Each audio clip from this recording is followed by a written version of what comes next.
राज्यात आज काय घडलं पाहूयात फक्त 90 सेकंदात। आजपासून नागपुरात हिवाळी अधिवेशनाला सुरुवात। पहिल्याच दिवशी विरोधक भिडले, फडणवीसांचंही चोख प्रत्युत्तर। पुण्यातील पोलीस कर्मचारी बेपत्ता, लेकीच्या वाढदिवसाला भावनिक स्टेटस, म्हणाला दीदी तुला पहिल्या आणि शेवटच्या वाढदिवसाच्या शुभेच्छा। धनुभाऊंकडून माझ्या अंगावर गाडी घालण्याचा डाव, अजितदादा पापात सहभागी होऊ नका, अन्यथा आम्ही तीव्र आंदोलन उभं करू, मनोज जरांगेंचा इशारा। शिंदेच्या शिवसेनेचे 22 आमदार भाजपाच्या गळाला, आदित्य ठाकरेंच्या गौप्यस्फोटावर फडणवीसांचा पलटवार, म्हणाले असं कोणाच्या म्हणण्याने काही होत नाही, आम्हाला शिंदे सेनेचे आमदार घेऊन काय करायचं।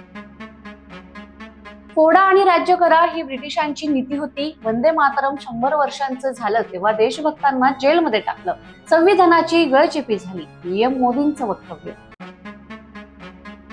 तुकाराम मुंडेंच्या समर्थकांकडून भाजपा आमदाराला धमकी, अधिवेशनाला पोहोचताच बघून घेतो म्हणत केला फोन कॉल।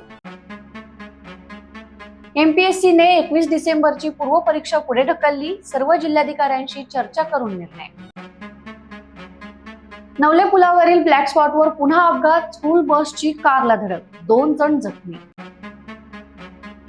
यशच ताज्या घडामोडींसाठी बखर लाईव्हला सबस्क्राईब जरूर करा।